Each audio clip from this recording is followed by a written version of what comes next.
Good morning and welcome to the Hiring and Keeping Talent webinar, hosted by the County of Wellington and made possible by the Immigrant, Refugees and Citizenship Canada. This webinar is designed to connect local employers, businesses seeking to fulfill their hiring needs, and HR professionals with employment service providers. The webinar also aims to share insights from industry experts and share services and programs of Service Canada.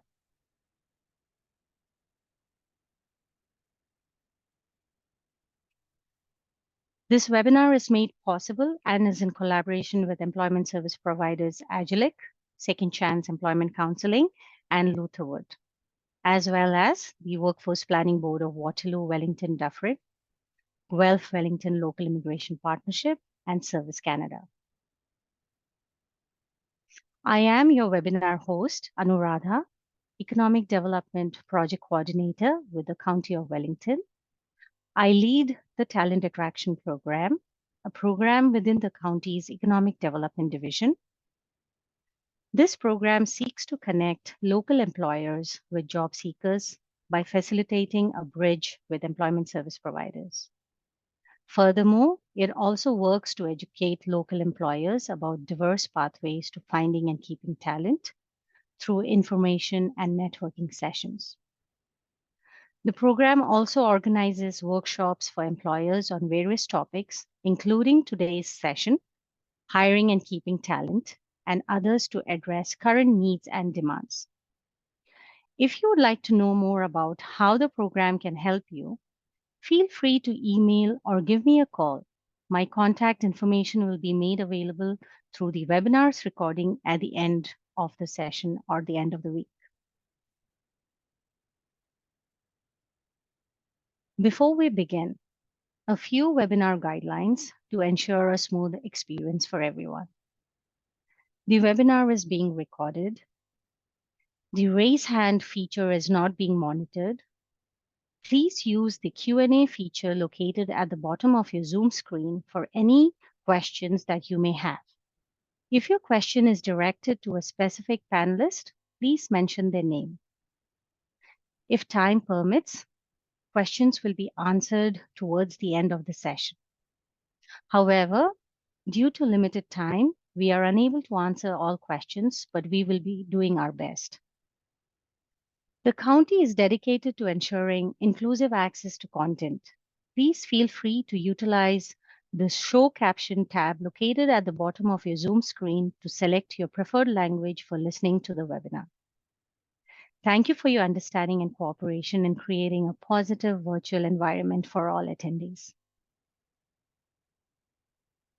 And now, without further ado, the agenda and panelists for today's session.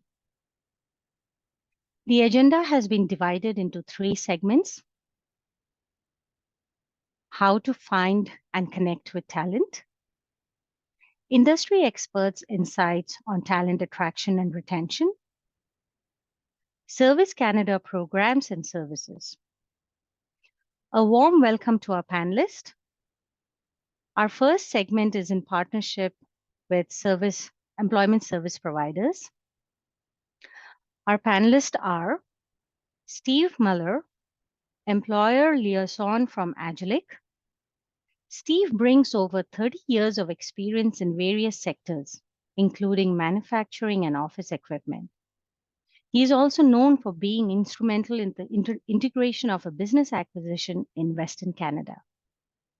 Currently serving as the employer liaison in Agilic, Steve offers invaluable support to local employers on government programs and benefits, while also aiding job seekers in securing long-term meaningful work within the community. A very warm welcome to you, Steve.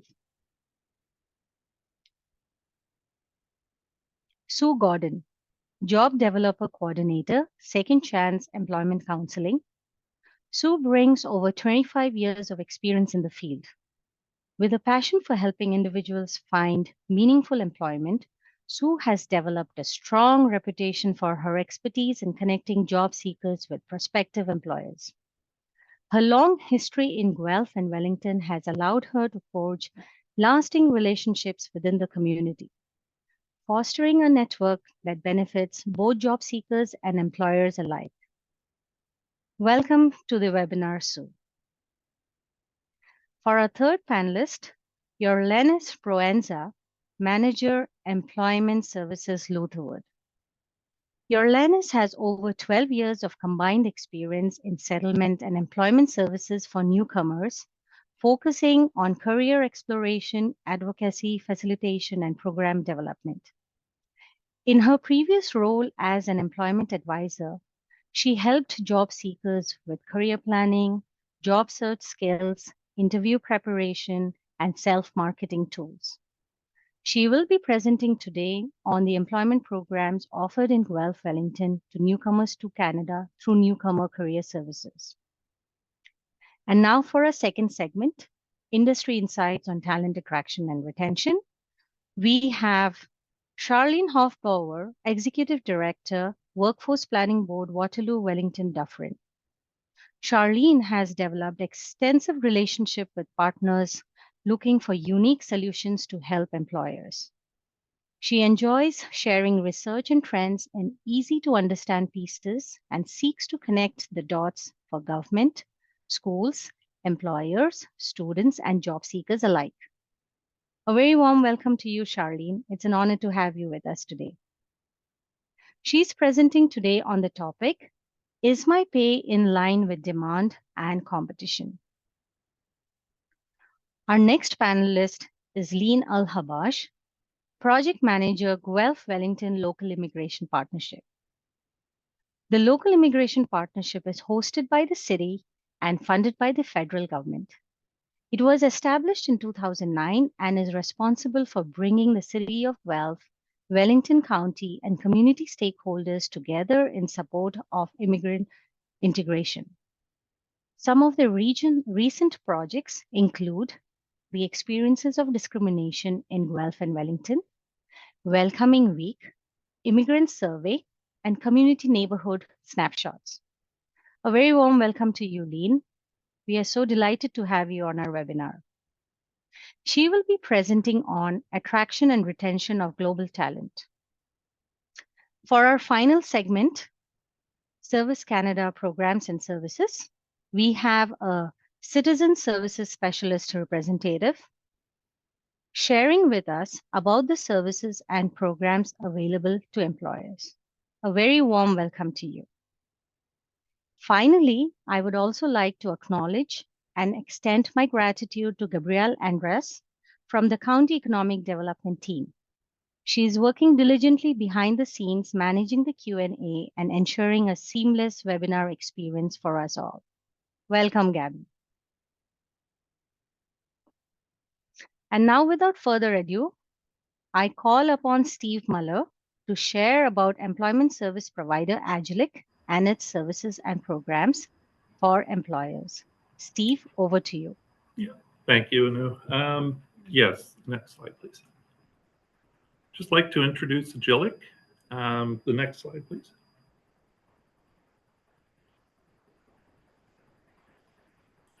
Perfect. About Agilic and who we are. We're a Canadian company. We were established in 1985. We were then known as Northern Lights. We've grown to over 180 employment. We have 180 employment rehabilitation and case managers working with us today and support staff. We work from 19 locations across Ontario. Our primary goal is to help you achieve yours. We joined the APM family of companies back in 2022. And this year we transformed and integrated with employment services, which are funded by CERCO. APM is a large company, started in 1994, I believe, in Perth, Australia. It employs about 14,750 people and operates in 11 countries around the world. It's an international HR service provider with locations in Australia, New Zealand, the UK, Europe, North America, and Asia. In total, we support approximately 2.1 million people globally. Next slide, please. Our mission is to help people and organizations develop their potential. Our values, core values, are the words inspire, integrity, support, person-centered services, and inclusiveness, respect for everyone, and excellence. Next slide, please. What Agilic does, Agilic offers a range of employment support and training programs to help individuals find and maintain meaningful employment. The services that we provide in our offices include career counseling, job search assistance, resume writing and resume writing skills, interview preparation, skills assessment, vocational training, and support for individuals with disabilities or other barriers to employment. Next slide, please. Our employer-specific supports, we break them down into about three. The pre-hiring supports that we can support is identify HR needs to fill vacancies within the skills needed by the employer. So we do a pre-assessment. We are also a source of information for employers and resources about hiring new employees. During the hiring process, back one, yeah. The hiring process, we can do resume screening and job matching. That's part of our hiring process that we can do and assist employers with. Access job posting services. The employers can use us to access different venues to post their jobs. And we offer space here in our offices where we can host job fairs or interviews for smaller employers who may not have the space available for them to perform interviews and such. So those spaces are available for use within the community. Post-hiring supports for employers. We can offer financial supports to offset the hiring costs for employers and employees through funding from Employment Ontario, as well as retention supports for new employees. So at times we will, for candidates that are working with us, where we find they may have a challenge integrating into new employment settings, we offer our support to go out to the employer and assist with what they might need to support the candidate and the employer with the new hire. The next slide, please. Additional benefits to employers with the introduction of the Thrive platform. The Thrive platform is a recruitment tool where employers can connect with job seekers who are actively looking for new roles. Employers can work with service providers to post jobs on the platform, search for qualified candidates by skills, keywords, and locations. Essentially, the employer will gain access to the Thrive Talent Exchange. It's a recruitment platform. It's offered at no cost to give employers a competitive edge in talent acquisition. It's similar to Indeed.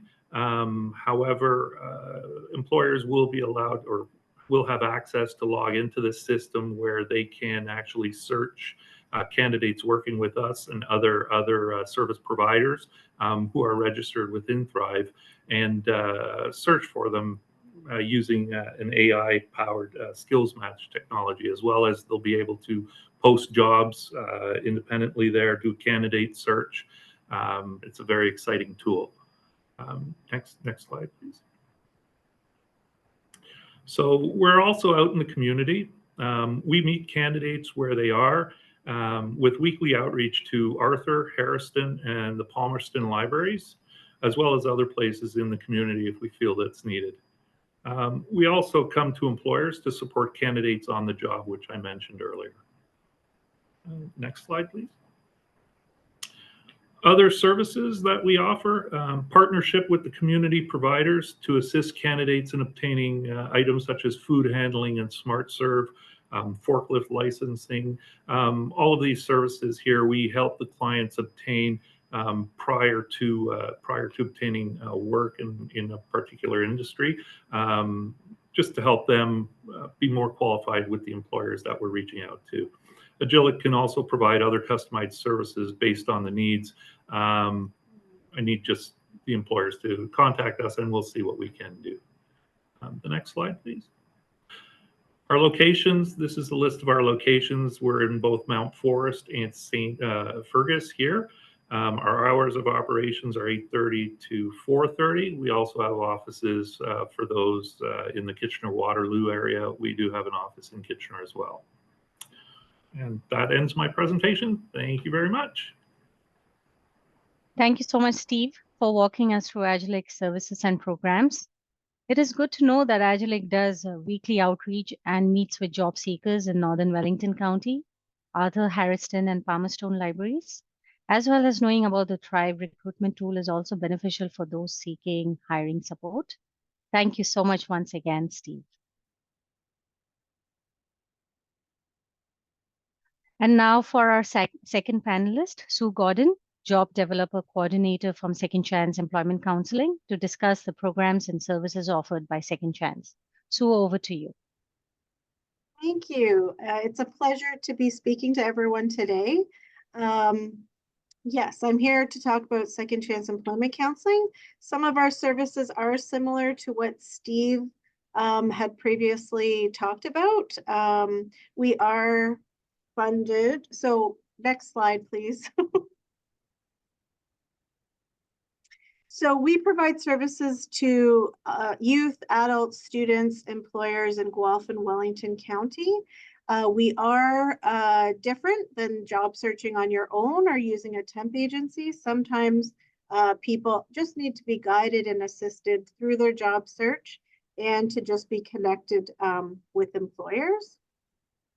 Next slide, please. We are community oriented. We have been around for a long time. I work out of this location that's pictured here, downtown Guelph. We have been employment focused for a long time, since the 1900s, so 1973. And then we've evolved to provide services funded through the federal government as well as provincial funding, and where we are today to help people with particular barriers to employment, as well as employers finding work. Our services include everyone: youth, adults, students, employers, anyone who needs help getting a job or with hiring. And again, we're funded provincially and federally. And also we've amalgamated, again, like Steve had said, powered by Serco. So we're undergoing a lot of changes, but it's all very exciting for everyone. Next slide, please. So we do provide the one-on-one employment counseling. We have employment resource centers for anyone to use. People can come in and use our computers, can look at our job boards, can even have their resume critiqued on the spot if they feel that's part of the service they need. We do provide workshops that we host a few times a month. One of the main ones we do is called a Job Seekers Network, to help people network with both job seekers and employers. We do provide support and incentive for employers. Some of the programs that we provide that I'll talk about in a minute are our Ways to Work program, Canada Ontario Jobs Grant, Job Matching Placement Incentive, Apprenticeship Grants, and Women to Work program. Next slide, please. So for employers, we do provide job posting and advertising of jobs on our website and social media forums. We do have a great relationship with Guelph Today as well, that provides more outreach for your jobs. You have access to a pool of candidates for your job openings. So when an employer calls me needing people, I do have some people that might be available right away. We do job fairs, pre-screening of candidates, and we also have access to training incentives to offset hiring costs and for relevant government programs that I'll talk about in a second. Next slide.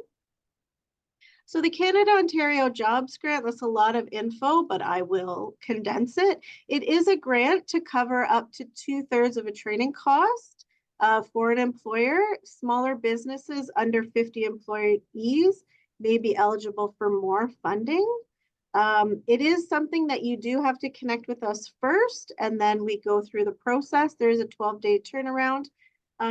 Basically, this is for employees that are already existing in your company or also for new employees. So it doesn't have to be just for new employees. So it's a nice way to get some training for people already working. Next slide, please.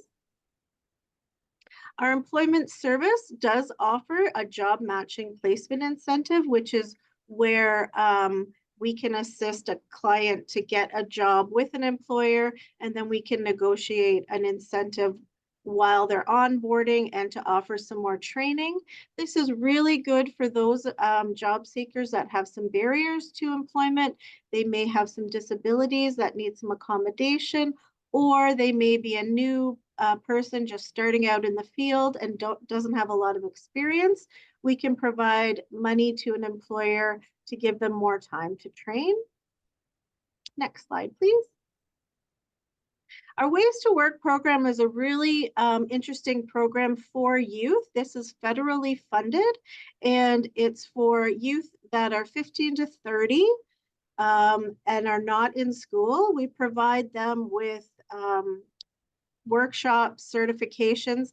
They get paid while they do this program, and then we can offer a wage incentive to employers for a placement for them after. So we provide all the pre-employment for the youth, and then we go out to find employers that are suitable and are willing to take these youth on.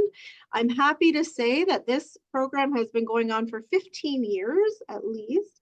And a lot of the placements do end up with long-term employment. Next slide, please. Our Women to Work program is very similar to the Ways to Work program. It is also federally funded. However, it's specific for women with barriers to employment who have disabilities. This is for women 18 and up.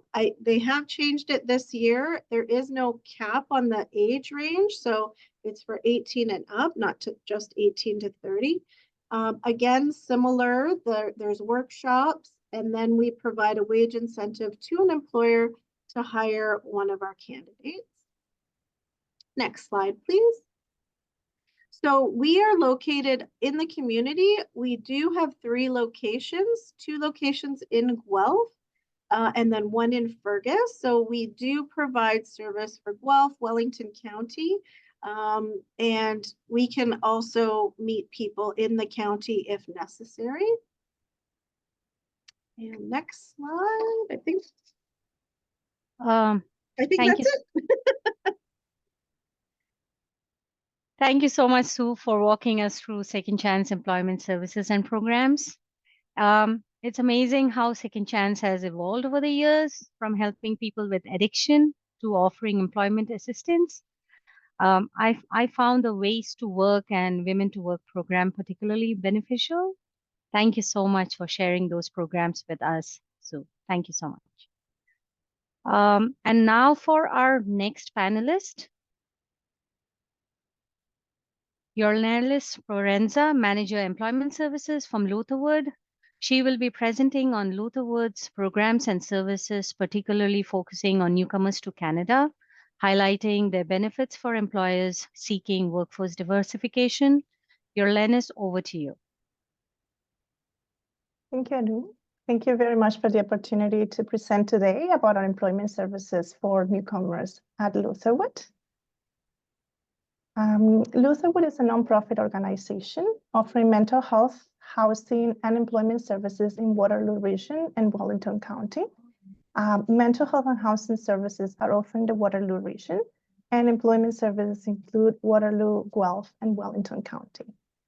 Today, I'll be talking about our employment services for newcomers offered out of our location in Guelph, which serves the geographical area of Guelph, Wellington. Next slide, please.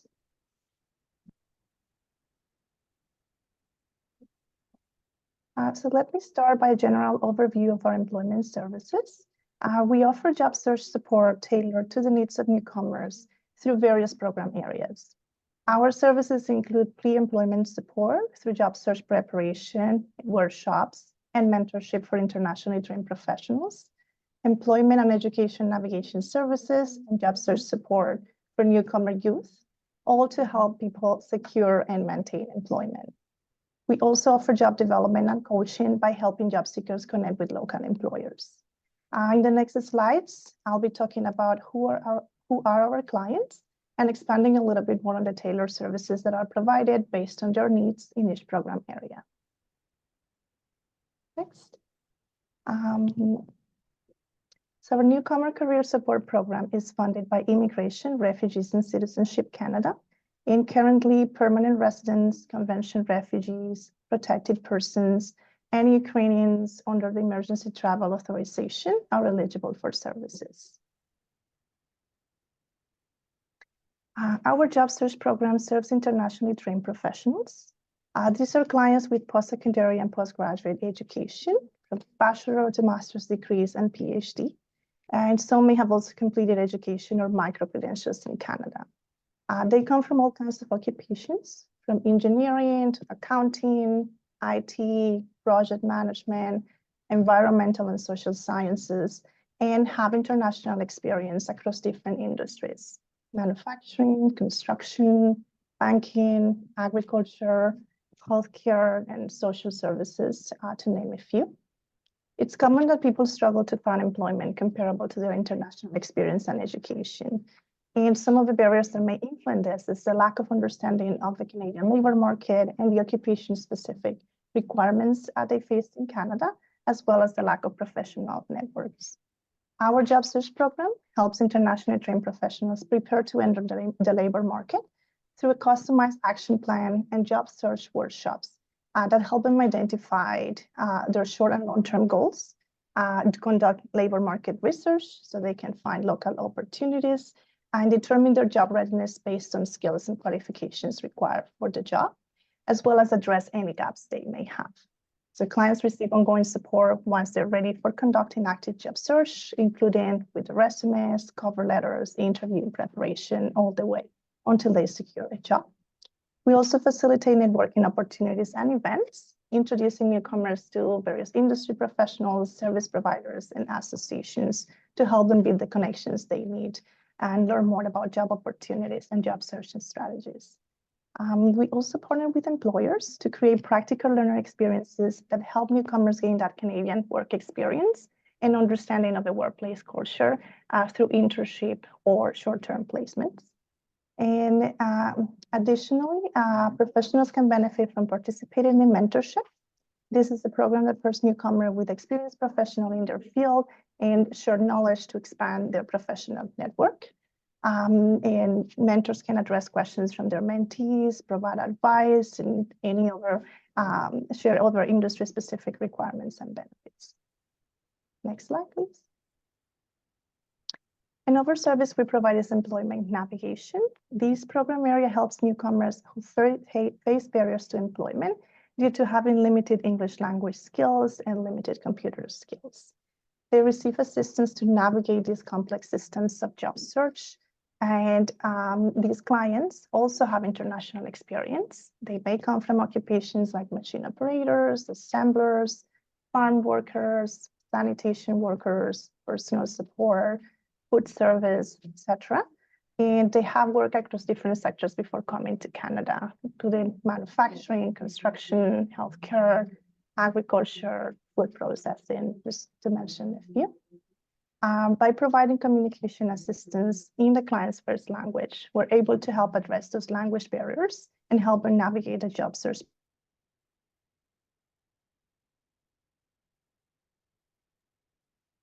Expectations. And utilize their skill to integrate into the workforce. Currently, Eritrea and Ethiopia are amongst the top countries of origin from the newcomer communities we serve. And our employment navigation services are offered in Tigrinya and Amharic to serve this population. One of the essential services that client can access through employment navigation is assistance with communication during recruitment, onboarding, training, and on-the-job coaching. So our employment navigators can provide interpretation for the client to facilitate that communication with employers at any phase, like from recruitment to onboarding and training, as well as maintain support for on-the-job coaching as needed. Next one.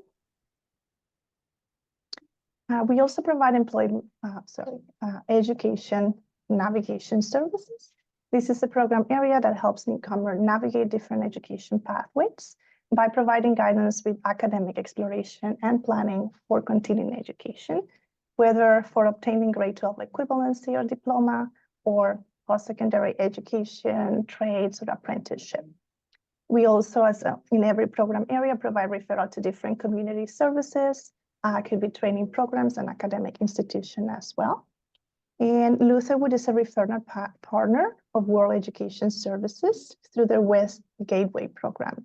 This program facilitates educational credential assessment for individuals who have been displaced as a result of adverse circumstances in their country of origin, and as such, they may have limited proof of academic achievements.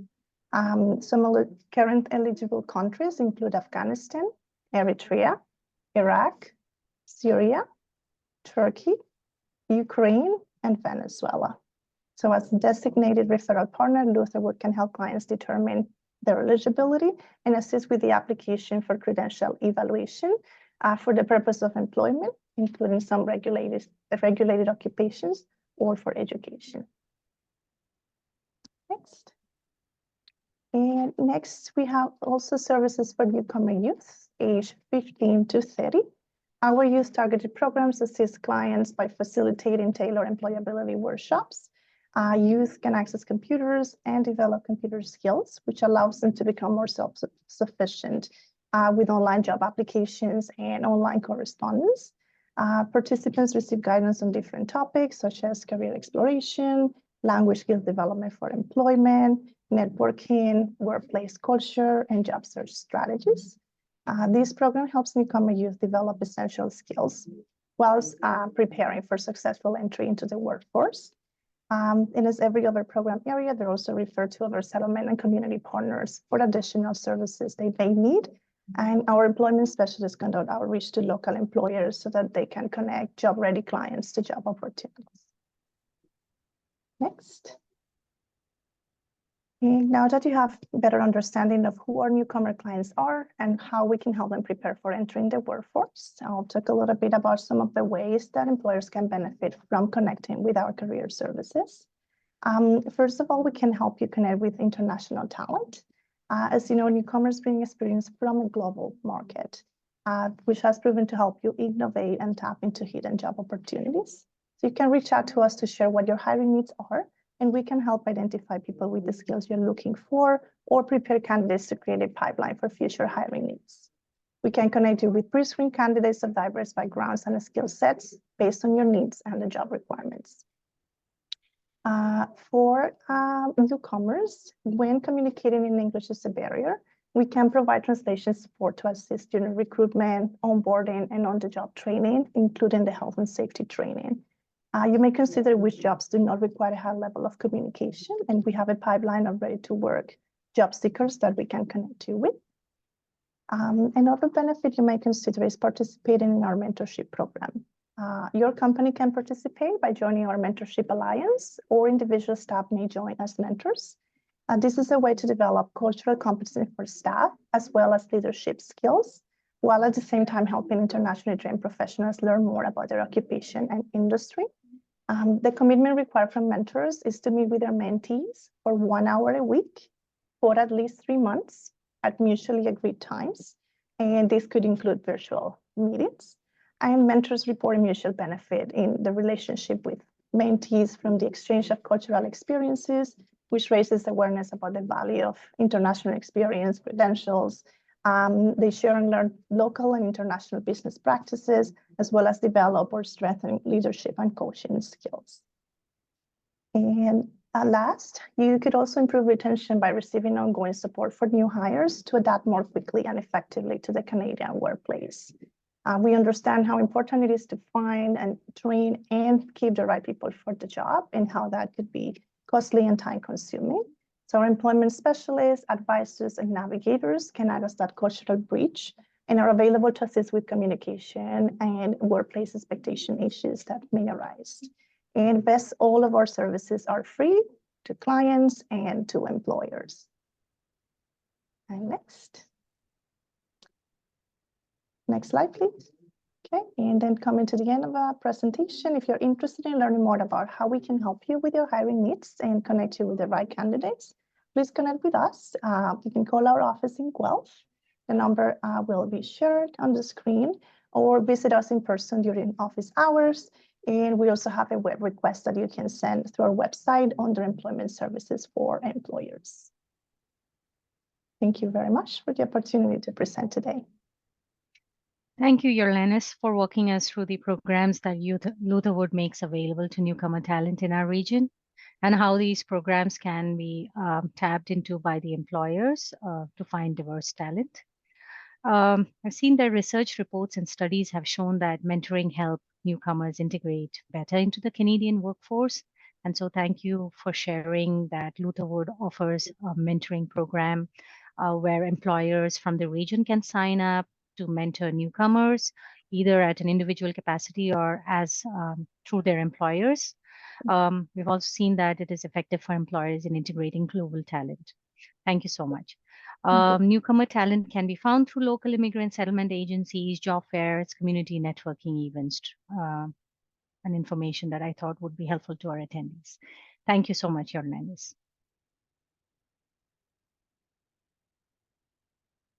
And now for our second segment, industry insights on talent attraction and retention. Before we begin our second segment, I wanted to send out a reminder to all of our attendees and those who have just joined us on our webinar that the hand raise feature is not being monitored. Please use the Q&A feature located at the bottom of your Zoom screen for any questions that you may have. If your question is directed to a specific panelist, please mention their names. If time permits, questions will be answered towards the end of the session. However, due to limited time on the webinar today, we may not be able to take up all the questions that are being posed to us, but we will try and do our best. The county is dedicated to ensuring inclusive access to content. Please feel free to utilize the Show Caption tab located at the bottom of your Zoom screen and select your preferred language for listening to the webinar. Thank you for your understanding and cooperation in creating a positive virtual environment for all attendees. And now, without further delay, I call upon Charlene Hofbauer, Executive Director, Workforce Planning Board, Waterloo Wellington Dufferin, presenting on Is My Pay in Line with Demand and Competition? Charlene, over to you. Thank you so much. I'm so glad to be here today. When I was offered to do this, I thought about what's the number one question I get asked when I start talking to employers.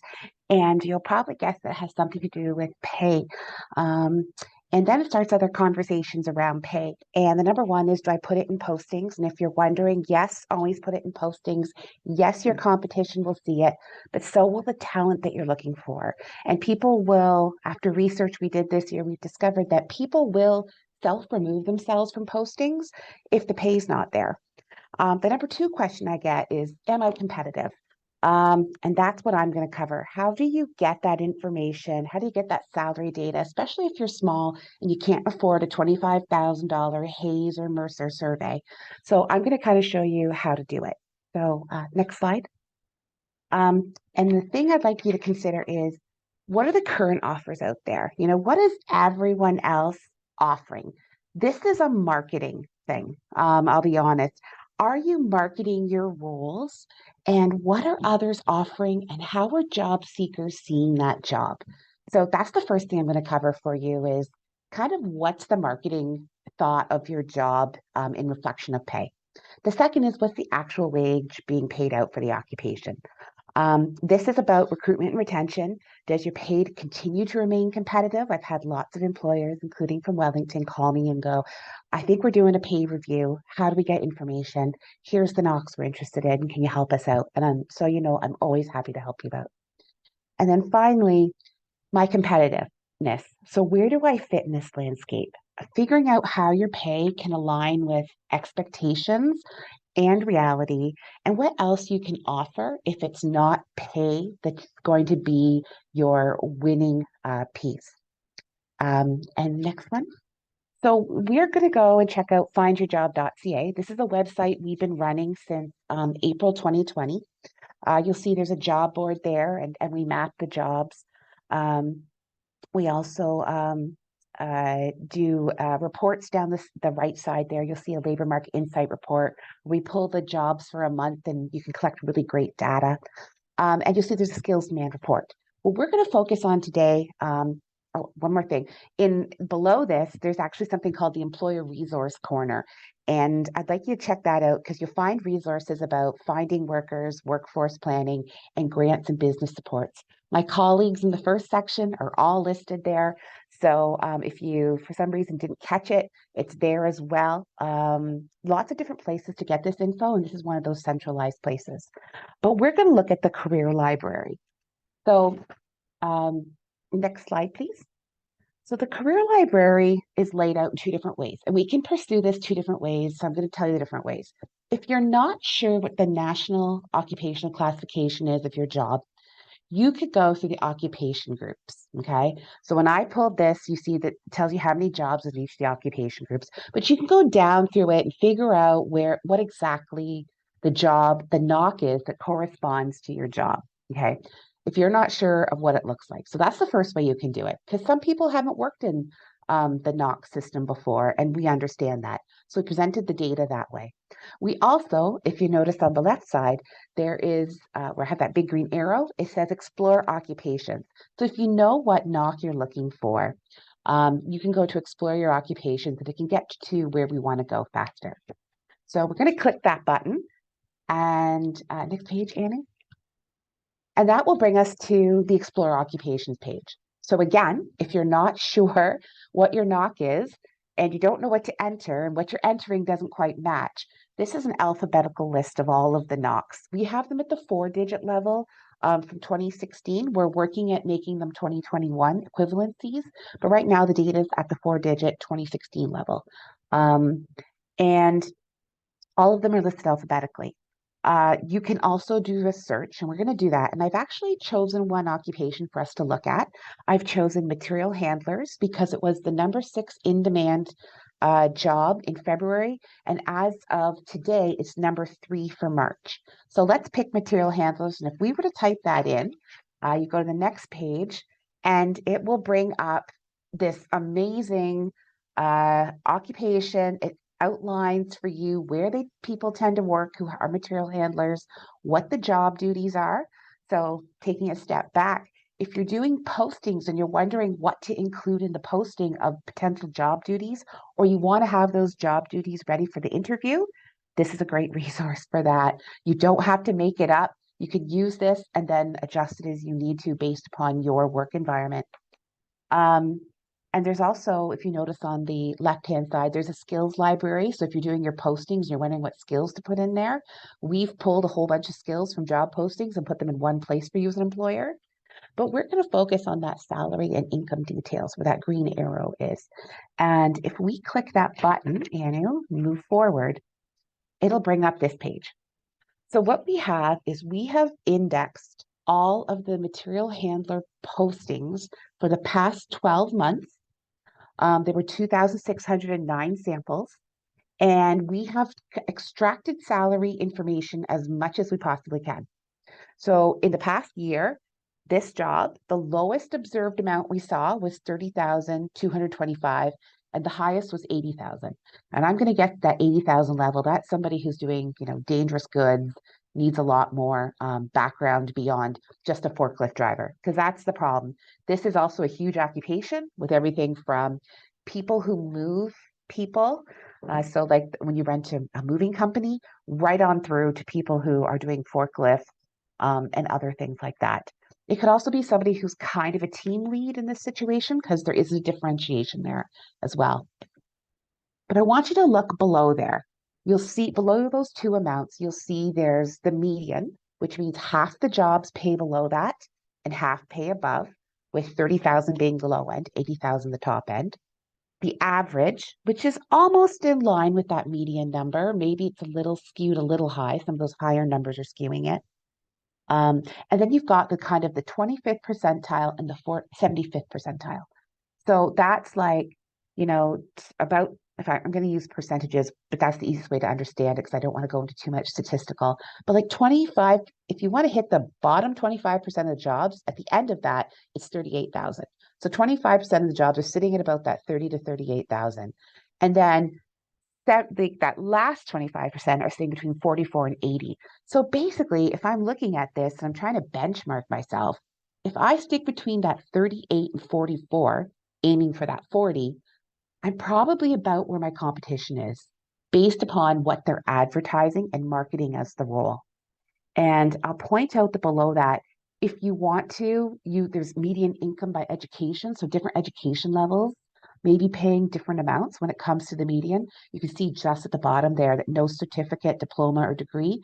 So somebody who doesn't even have a high school, median is making about 38,000. So some of those 30 to 38,000 people are probably making that probably don't have any high school behind them.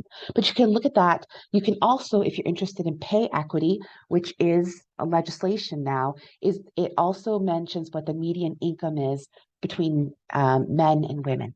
So you can look at that data and it can start to help you figure out how competitive you are. Also helps a little bit with compliance. And that's what we have offered. So when I say this and why this is important is this is the data that your job seekers are getting. They're seeing job postings and they're seeing these amounts. So if you're above amounts or below amounts, your job seekers will have certain feelings about your jobs and they may choose to or choose not to apply. So that's why I say get an idea of what the perception is and what the marketing is to move forward. So that's the first part. So that was the current view. So if we're going to go to a new site, Anuradha, you want to switch us over, and it's the job bank, the one that the government of Canada does. And a lot of people don't know this, but it's not just a job posting site. It also has labor market information. There's a big green arrow there. And if you were to click labor market information, if you want to move me forward, Anu, it brings up wage reports. Now there's wage data sitting in there and it's free, just like our data. It is reflective of what employers are paying. So what has been reported wage amounts. So let's use material handlers again, and let's move forward. If we click that wage report, we get this page. And we start typing in material handlers, and you'll see that it comes up. And most of the material handlers there, this is the 2021 NOC codes. So if you ever need some information on that, reach out to us as well. We'll be happy to explain equivalencies and things like that. But you'll see material handler pops up and you'll see heavy material handler and light material handler. Those both go under the material handler NOC. The only one that's different there in this list is a medical material handler. So that is actually been differentiated and pulled out as a different type of job. So I just want to give that heads up. If we do have anyone who's kind of in that medical field, you might not want to use material handler in this case, and you might want to look at medical material handler. So let's type in material handler and see what kind of data we get. So if we can go to the next, thanks. So what it comes up is it's hourly wages by community and area. So you'll see there that it says low, median, and high. So this is the lowest amount reported. And depending on when they pull the data, it may not be in compliance with minimum wage. So I will say that first of all. And then what's the median? So what's the middle point where half the jobs pay less and half pay more? And what's the highest number we could find?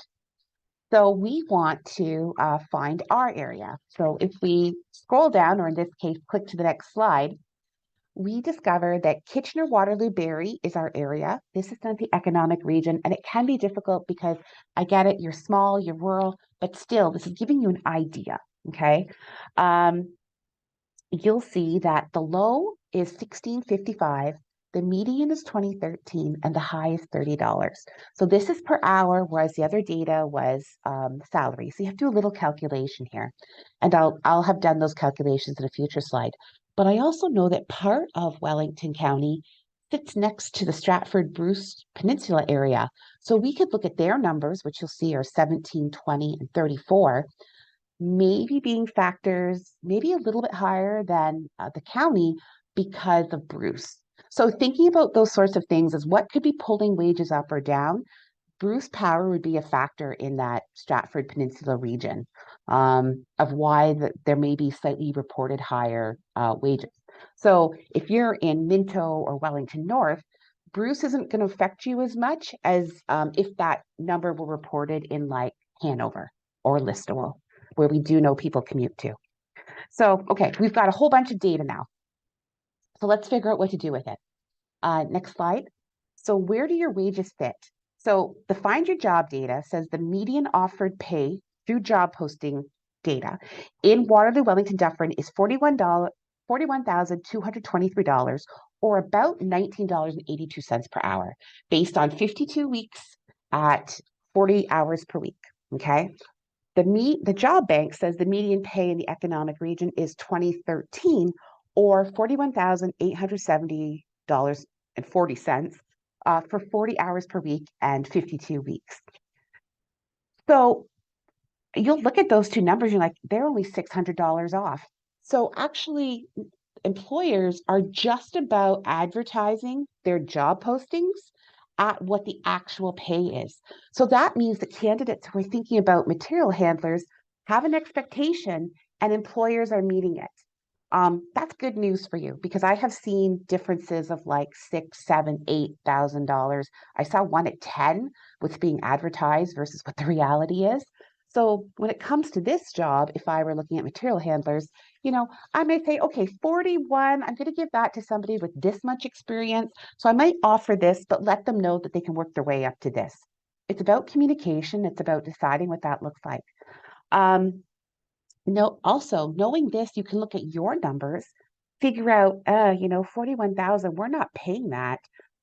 Maybe we could pay 18 and put together a strategy to become competitive in this space, or more competitive. Because this isn't just your industry, this is everyone. And I'm going to be honest, job seekers don't look by industry, they're looking for a job. So really, everybody's your competition at this point. So I just want to put out there that I'm not saying pay is the only way to go about it. It is one way, but it is an important way. And so being able to do this through Find Your Job and through the job bank, just to figure out, even to benchmark yourself, is really, really important. It gives you an idea of whether you're on track with your pay or you're slightly off. For example, if you're paying really well above that 41 for this role and you're still having problems filling it, you don't have a pay issue, you have another issue. And so that gives you the opportunity to actually look at your organization and what you're doing and create better recruitment strategies and action plans. So final slide is just, if you need help figuring out a NOP code for an occupation, or you have questions about how to find information around the labor market, that is my personal email. We are located in Cambridge, but we're always happy to do Zoom calls. And I just want to thank everyone for letting us talk to you today about how to find salary information on the cheap. Thank you so much, Charlene, for walking us through findyourjobs.ca and sharing insights on how to find practical labor market information. Data-driven decision is so important to enable informed decision making. So thank you so much, Charlene. I found how one can compare wages in different parts of the county, region, or occupation particularly beneficial. So thank you so much. To our attendees, I would like to take a moment to let you know that these slides will be made available on the county webpage, www.wellington.ca/employer resources. And if you'd like to access more resources, insights, and labor market information done by the Workforce Planning Board of Waterloo, Wellington, Dufferin, please feel free to visit their website, www.workforceplanningboard.com. Our next speaker is Leen Al-Habash, Project Manager, Guelph Wellington Local Immigration Partnership. With the demography of the region rapidly changing, marked by increased diverse population, Leen will be sharing insights on the importance of attracting and retaining global talent. Leen, over to you. Thank you, Anuradha. Thank you, everyone, for being here today and for the chance for me to present. I tend to be the nerd who brings lots of data. I'm not the we are unfortunately not the one that will provide practical advice on how to do this, because we do usually policy and research. However, I will answer a bit of the why we need to think about attraction and retention. As Anuradha has mentioned now, is that the our demographics are changing around the country, not only in the county of Wellington. I will give some number from Wellington, but even when we look at the country overall, the population growth is driven mostly by immigration. And at some point it will be driven only by immigration, because we, as probably you read in the news overall, is that our population growth rate is not depending on the natural growth by birth, but most only on migration. And Wellington County and then Guelph are attractive to many newcomers and immigrants, and that's why we need to think about that diverse labor force and the need to address that diverse labor force and attract them and retain them in the workplace. So when we look at the data, roughly from or overall at higher level from our from the census, that's how the population of the county look like. And I wouldn't worry much about all like the details, but maybe what we want to look at is like the working age. So roughly 50% of the population is the working age between 25 and 64. If we look at the youth that are either in the workforce or entering it, it's roughly 12%. When we look at the immigrants, recent immigrants in the area, if we go to the next slide, Anuradha, please. Again, like if you look at how different is that chart, is that it focused more on like, and it shows how the recent immigrants population is more like the younger age group. So when we look at the working age, it's 64%. Compared to 50% in the general population. So that means that we have like our labor force is growing based on the recent immigrants to the area. So that's why it's important to start looking into how we attract this labor new addition to the market and retain them. And if we look at the level of education of people have, if we look at the next slide, Anuradha, please. So the largest group of immigrants who come to Canada overall are the economic class immigrants, which means they are skilled and highly skilled. And we look at the education level in the county, that's from the county. So we notice that immigrants tend to be highly skilled.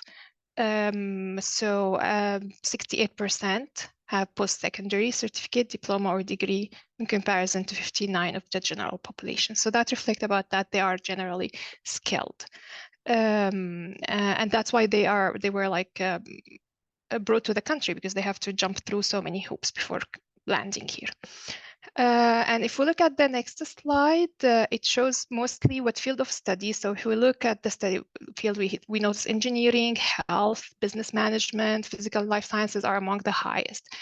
And while the occupation that people hold at manufacturing tend to top that list. So there's also a bit of a mismatch sometimes between the field of study and the occupation.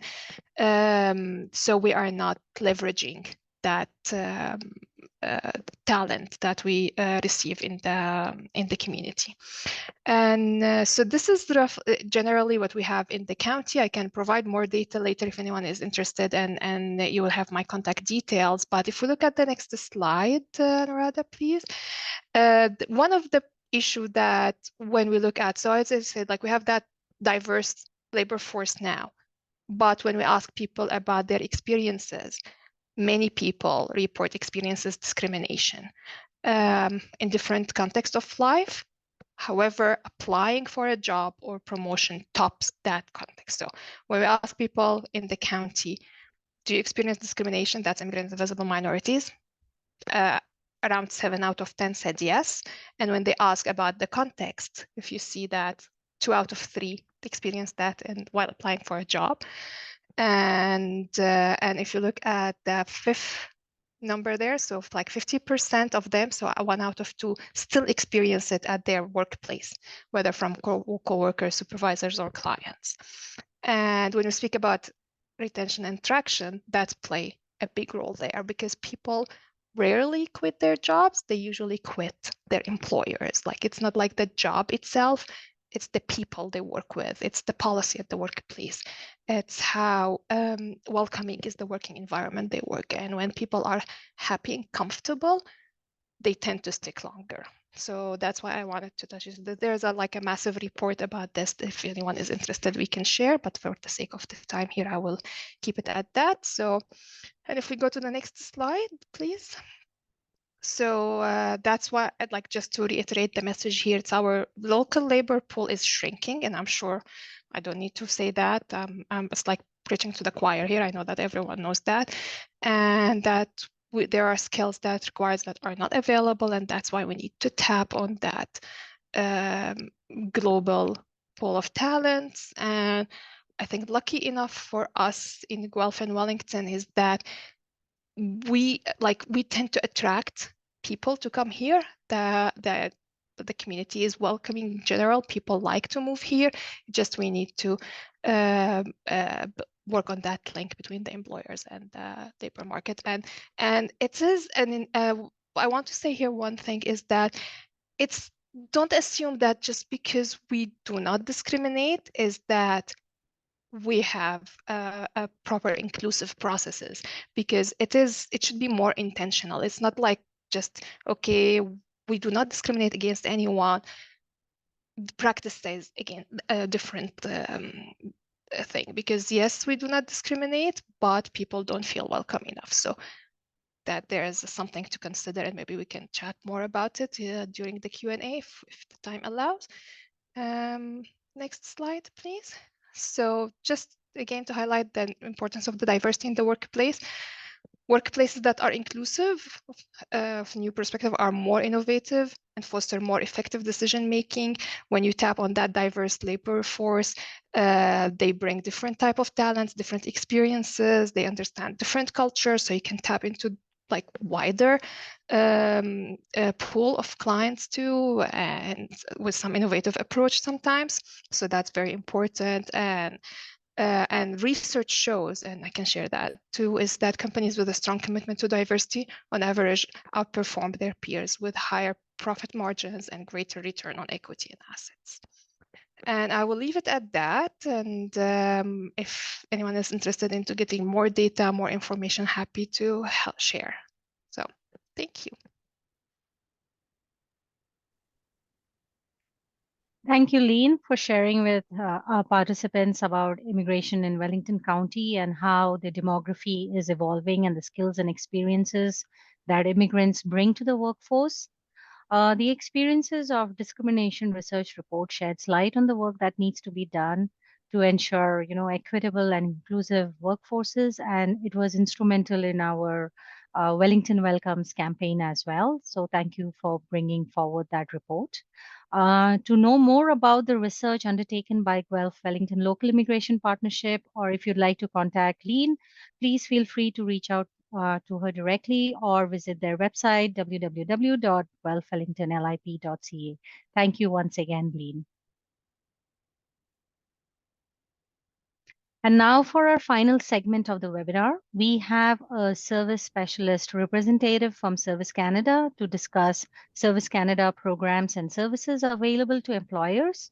I will now stop sharing my screen and call upon Service Canada specialist to share the presentation. Perfect, thank you.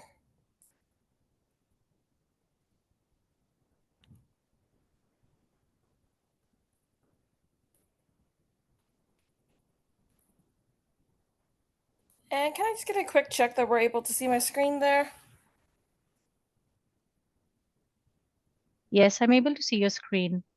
Perfect. Okay, so hello and welcome. My name is Jenny and I work as a Citizen Services Specialist with Service Canada. And today I'm going to provide you information for employers regarding services that Service Canada does offer. I just want to emphasize that the presentation is intended to give you basic information about our programs and services. And my role is to liaise with the community and increase awareness about our programs and services. So what is Service Canada? It is a federal institution that is a part of the Employment and Social Development Canada, which works to improve the standard of living and quality of life by promoting a labor force that is highly skilled and efficient and inclusive labor market. Now, it was created in 2005 to improve the delivery of government programs and services by making access to them faster, easier, and more convenient. We also provide services on behalf of other departments and agencies as well. And our employees will always help you to find any information, application forms, and documents that you may need. And will also direct you to appropriate websites and phone numbers for services that you are seeking. We will also direct you to municipal, provincial, and territorial services so that you find what you are looking for. Now, our goal is to provide you one-stop, easy to access personalized service. And Service Canada brings Government Canada services and benefits together in a single service delivery network. Again, you can choose how you'd like to access that information by internet, phone, mail, or in person. And again, we also work in collaboration with other federal departments and other levels of government to explore innovative and efficient ways to serve individuals better. Keep in mind, everything is always evolving. Information that is provided for today is updated as of this morning. So this could change by this afternoon. We always recommend for you to look at our website, canada.ca, for the most current and up-to-date information. So how do you access Service Canada services? Website would be our quickest and most effective way, canada.ca, or you can always submit an e-services request, which is eservices.canada.ca, which is a contact form, and someone will contact you within about 2 business days. Keep in mind that we will be contacting you from a block number, and we'll only make 2 attempts to contact you. Of course, you're always welcome to call our 1-800-O-Canada number as well. As mentioned before, you'll hear me referencing our website, canada.ca, quite often. Here, we'll go through where you can access the benefit finders, job banks, and other information and online applications and forms if necessary. So employer support programs that we do have are work sharing and mass layoffs, record of employment on the web, so ROE web, workforce reduction programs, employment insurance, or commonly known as EI premium reduction programs, EI benefits for the self-employed, some grants and contributions, and youth employment and skill strategies and Canada summer jobs there. So many of you know what work sharing is, but what exactly is it? It is an adjustment program designed to help employers and employee avoid layoffs when there is a temporary reduction in normal level of business activity that is beyond the control of the employer. The measure provides income support to employees eligible for employment insurance benefits who work a temporary reduced work week while their employer recovers.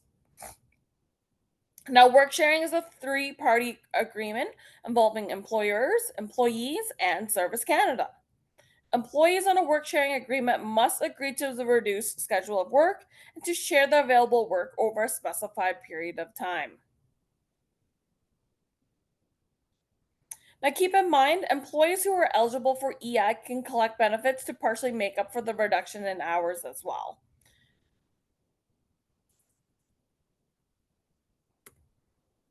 So some advantages for the employees, it allows for the employers that the employees are able to keep their jobs, they're able to maintain their work skills, and receive EI benefits for hours they don't work during the agreement.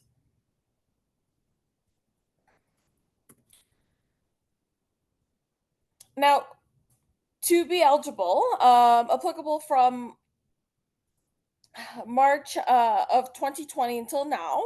However, not all businesses may be eligible for the work sharing program. So just make sure that you are checking our website to make sure you meet that criteria. Your business is not eligible for work sharing if it has experienced a reduction of business and activity due to a labor dispute, such as a strike, a seasonal shortage of work, or the decrease of business activity to a recent increase of the size of the workforce.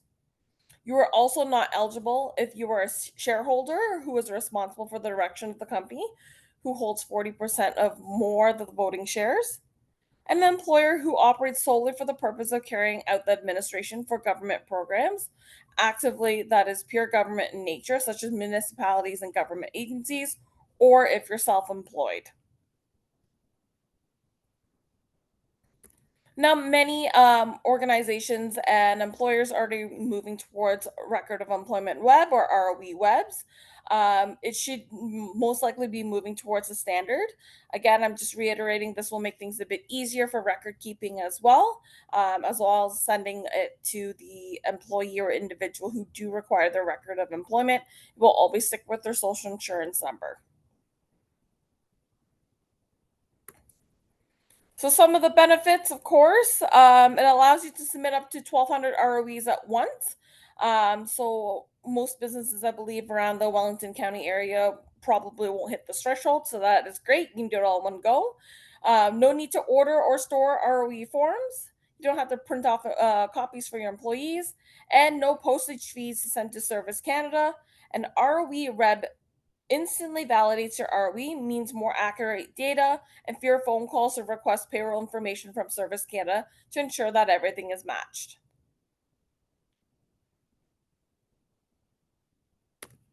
Now, for grants and contributions, there is a huge range of different funding programs available to employers that can benefit from sometimes directly or through organizations with a mandate to improve skills or more vulnerable groups of populations, such as Indigenous people, youth, students, and or target skills developments for all individuals. A call for concept is the idea or stage and represents a way to identify ideas that have potential development into full proposal. This process is different from of a regular call for proposal in which we're asking for less information for your initial application. Again, there are quite a few funding programs, so I always recommend for you to look at our website canada.ca and search for the Employment and Social Development Canada tab.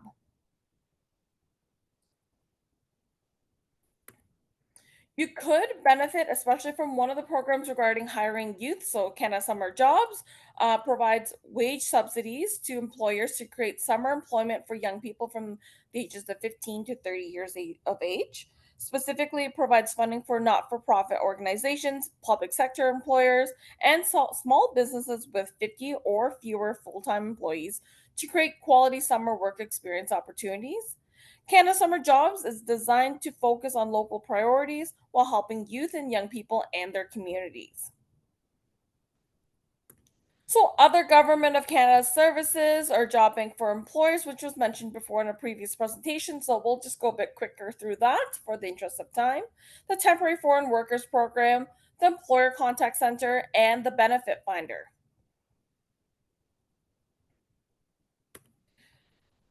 So, operating a business can always be challenging for any employer. The Job Bank welcome page for employers will provide you with information on how to use Job Bank, as well as connect you to various resources to employers, as mentioned before about the labor market trends there. So, Job Bank has a wealth of labor market resources at your fingertips. You can view on hiring, managing, and training employees. You can also research up to date labor force statistics and regulatory information and access a variety of programs to help your business grow and prosper. As mentioned before, you can use JobBank to post a job opportunity, perform a job match, and always invite to apply and find labor market information.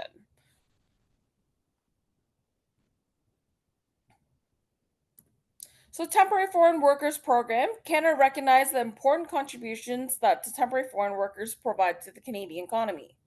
Like all individuals, temporary foreign workers and employers are expected to follow the latest public health and safety requirements and or guidance from the Government of Canada and the provincial and territorial local authorities.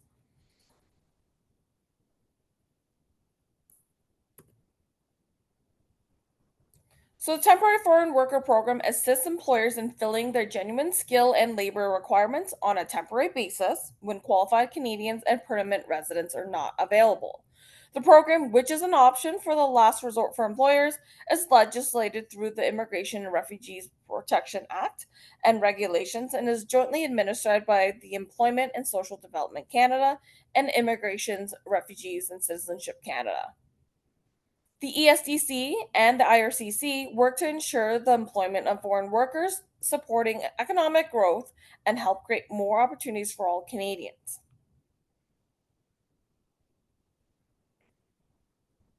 Now, the Employer Contact Center will provide you with advice and guidance for about issuing records of employment, paper ROEs, form orders, and technical advice for ROE Web, any grants and contribution online services, any automated earnings report system, so that would be the DataGate support way, report on hirings, and the Temporary Foreign Workers Program for global talent stream information.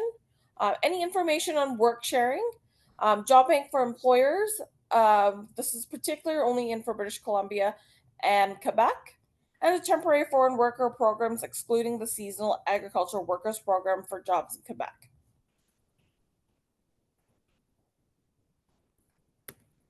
As briefly touched up on before, this is a great tool for employers to use. It is the Business Benefit Finder. It's a tool that aims to help you as an employer to find the right programs and services that might help your business. Whether you're starting out or scaling up, just answer a few questions about your business to get a tailored list of available programs and services that are catered to you. Again, the more questions you answer, the more detailed answers that you will be receiving. I do want to touch up on about the Canada Dental Care Plan. Obviously, we know the importance of oral health. Health Canada established a partnership with Employment and Social Development Canada in order to promote the importance of oral health there. How this ties in with the employer is that depending on the employee, they may be eligible for the Canada Dental Care Plan. Right now, it is working towards seniors, but it eventually will be phased out towards all Canadians. So this is something that is on the horizon, but not quite currently active as of right now. We're just working on enrolling everyone first that is made eligible. So just to keep things of you aware about the Canadian Dental Care Plan, you must be a Canadian resident for tax purposes, filed your taxes, and if your employer does not have any pension or sponsored private insurance, that would make you responsible for the Canadian Dental Care Plan. These are for the employers that are not able to provide those insurance programs or plans. There is something that they can still entice after and kind of entice more employees to come work for your particular organization. And you must not have an annual adjusted family net income of more than $90,000. So as mentioned before, this is a dental care plan that is in effect and we're starting to roll out. We're looking at by early 2025 of next year, all eligible clients all across Canada, regardless of age, would be enrolled into the dental care plan there.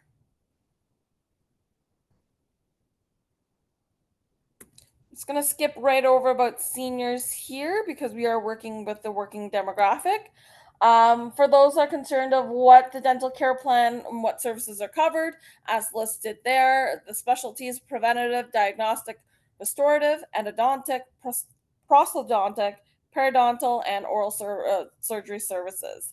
Again, a full list will be issued likely later this year, but it is a program that is still in the works right now. How much is covered? It depends on your family net income, as you can see on the chart there, what you would fall under for your family there. So if that wasn't enticing enough for employers, just in case they do not offer any kind of dental care plans, there are other plans available too. The Interim Federal Health Program, the Veteran Affairs Canada plan if they were a former veteran, and non-insured health benefit programs for First Nations and Inuit peoples as well.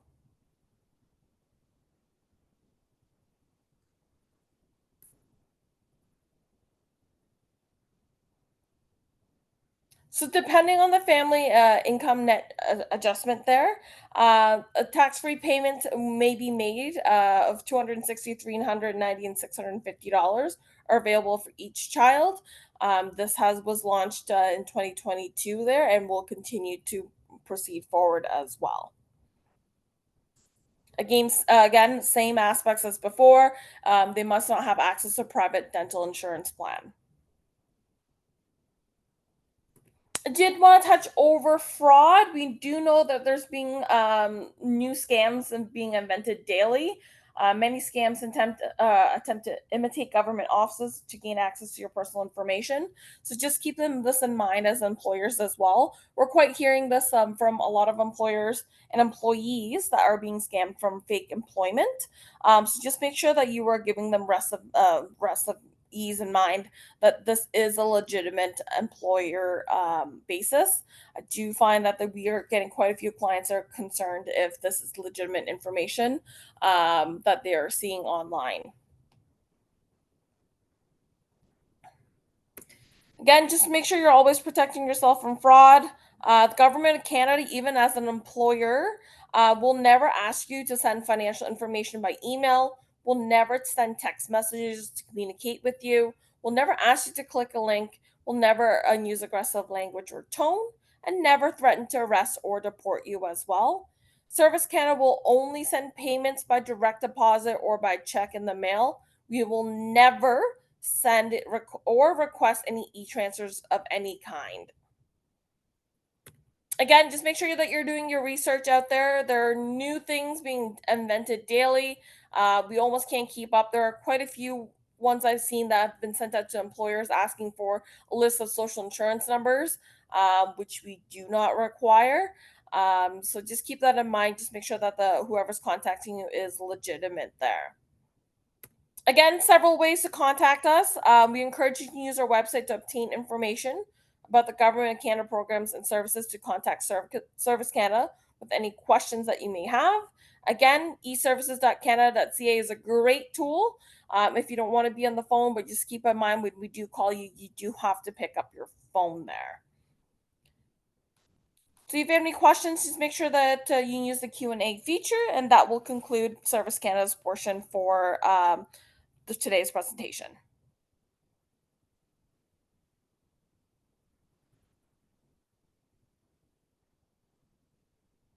Thank you so much to our Service Canada representative for taking us through their services and programs. We have a couple of minutes left on our webinar, and we received a few questions come in during registration that I would now like to open up to our panelists for sharing.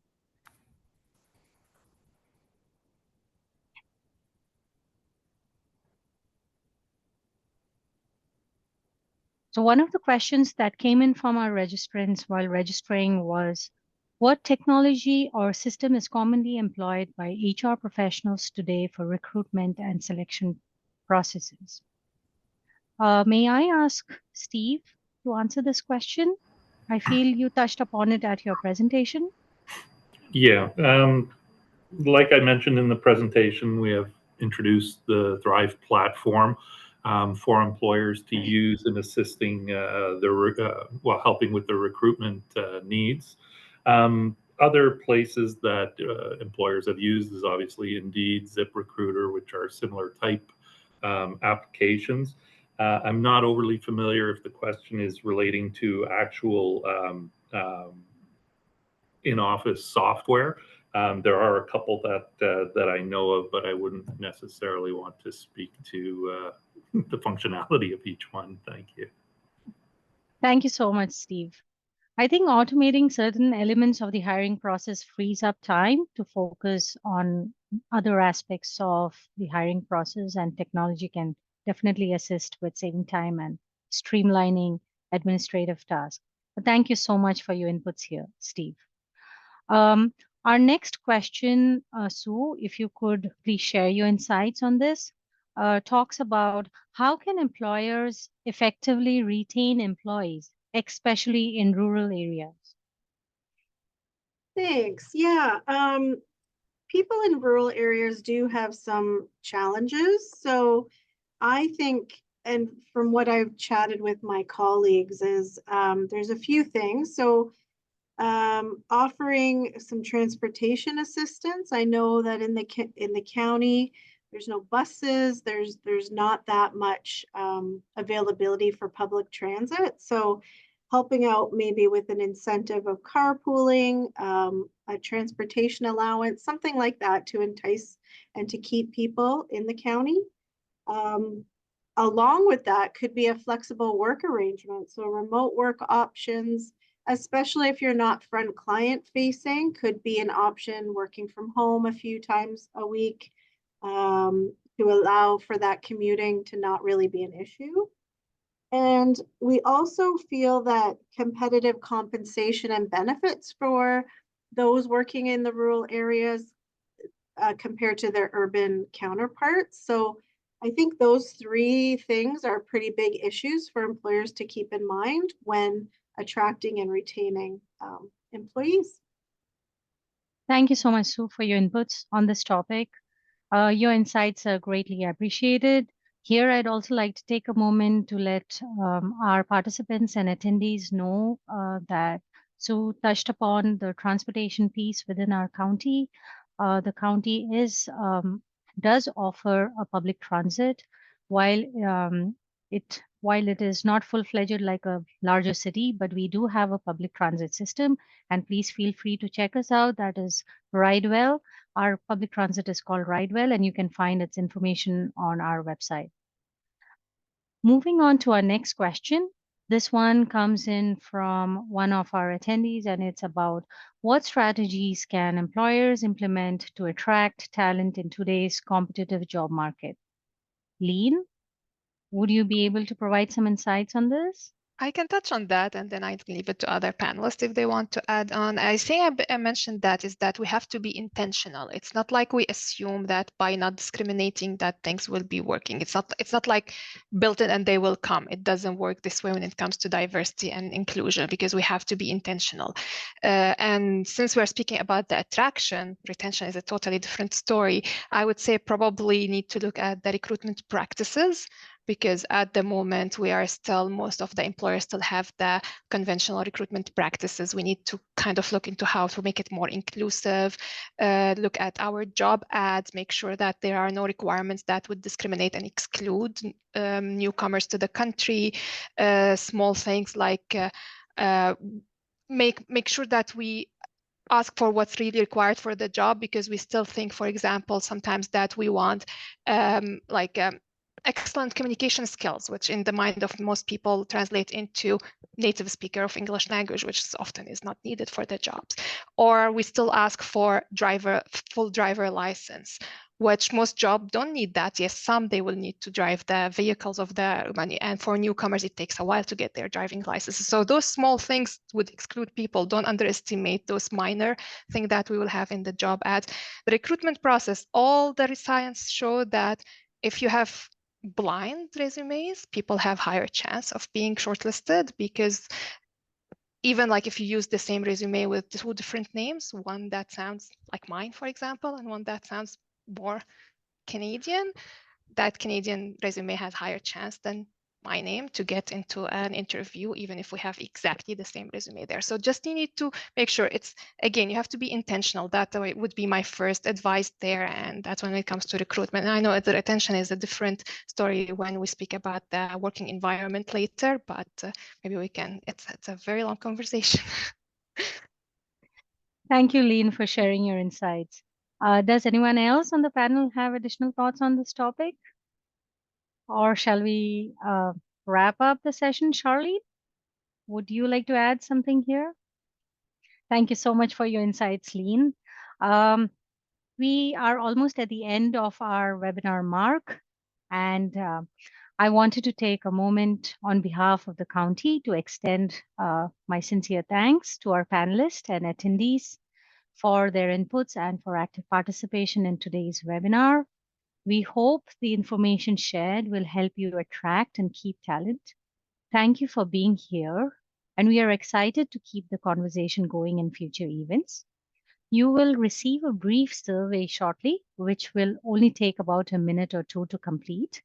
Your feedback will help us bring information that's most helpful and useful to you. Additionally, the webinar recording will be made available by the end of the week on our webpage, www.wellington.ca/employer resources. Thank you once again, and have a wonderful day, everyone. Thank you so much. Bye-bye.